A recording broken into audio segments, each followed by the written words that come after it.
Cette conférence va maintenant être enregistrée. Bonjour tout le monde, vendredi 29 mars 2019, point bourse du jour.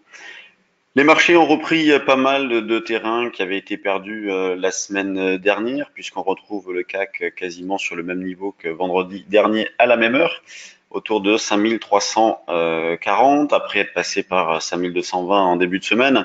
Et donc à ce moment-là, et vous réécouterez les enregistrements, on disait que c'était pas bien méchant, qu'il n'y avait pas de remise en question de la tendance de fond qui était haussière et qu'il en fallait un petit peu plus pour envisager un retracement plus marqué. Ça a été validé par les faits, ce qui nous a permis de bien jouer cette phase-là en travaillant à l'achat systématiquement sur des replis et du fait de l'augmentation de la volatilité ces derniers temps, on a pu réaliser de très beaux écarts. La séance d'hier est caractéristique avec des achats qui ont pu être réalisés sur 5285-90. Donc c'est dans ce sens-là que nous avions fait les propositions dès le matin sur le trade du jour notamment avec objectif 5315-20 et on l'a fait une fois, deux fois, trois fois encore l'après-midi. Donc super séance d'intraday hier. Là aujourd'hui le marché donc a ouvert en hausse et puis il a poursuivi direct. Donc moi j'étais placé sur 5333 pour continuer d'alléger les achats. À ce niveau-là a été explosé puisqu'il est allé chercher directement 43. Et une nouvelle fois on a pu constater des petits ajustements de position, des petites gestions de delta qui sont mises en place dès l'ouverture à 9 heures, chose que l'on n'a pas lorsque les marchés baissent. Donc c'est à noter tout de même. Là, on cherche à acheter sur des replis. Alors, du fait qu'on soit allé chercher 5345, on peut essayer d'acheter vers 5315-20. Plus bas, ça serait autour de 5305 par exemple, avec comme premier niveau d'alerte, eh bien les derniers plus bas. Alors c'est sûr que ça fait loin, mais en même temps les probabilités de rebondir dans un délai assez court sont fortes. Donc on continue d'accumuler des écarts dans le sens achat-vente. La volatilité, elle, comment est-elle? Voyons voir. Donc sur avril, on est à 5000 donc on est autour de 13,5 de volatilité, ce qui est, on va dire, normal plus au vu de la période, puisqu'on avait passé pas mal de temps autour de 10 onces de volatilité. La 13,5 elle a augmenté un petit peu, mais c'est pas non plus, on n'est pas en haute volatilité, ça c'est certain. Quand on regarde le DAX, donc lui, eh bien, il a neutralisé depuis la rupture des 11 400. Depuis, on est allé chercher un petit peu plus bas. Là, il se reprend en ce moment. Donc, on cherche toujours à vendre, donc le plus proche possible de 11 500, 20, 30, et sinon et surtout vers 11 550. Si on prend un petit peu de recul, hop. Donc là, on retrouve la zone des 11 520 pour jouer un double top. Et sinon, donc la zone des 11 550, donc cette grosse zone-là sous laquelle on avait buté précédemment, tenu ici, buté là, donc ça peut donner un repère un petit cran au-dessus.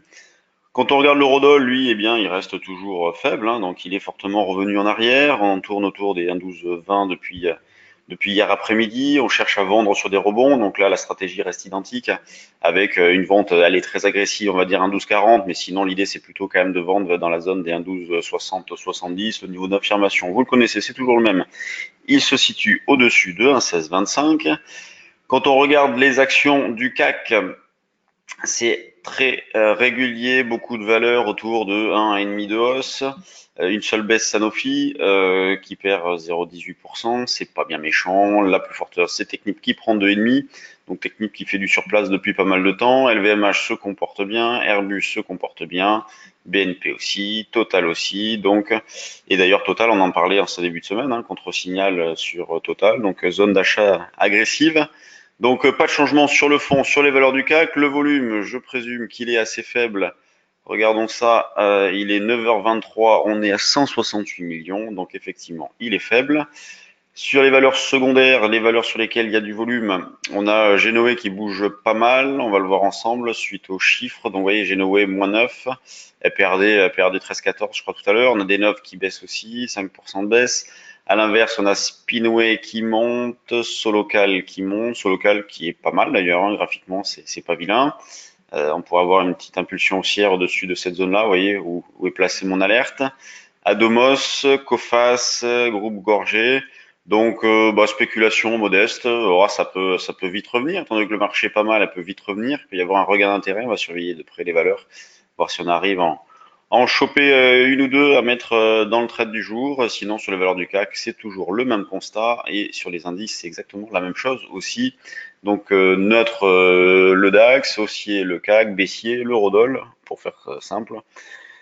Lundi, n'oubliez pas, le soir, 19h30, 20h30, porte ouverte en ligne. Donc, ce sera la deuxième édition. On avait fait une déjà au mois de février. Donc, porte ouverte. Vous pouvez nous poser vos questions. On présentera nos différents services d'accompagnement, nos formations. Donc, pour avoir un premier contact avec nous, c'est une bonne opportunité avant éventuellement de venir nous rencontrer au bureau et d'assister à une formation ou de tester un de nos services d'accompagnement. Sur ce, eh bien, je vous souhaite un bon week-end et puis on se retrouve lundi. Salut tout le monde.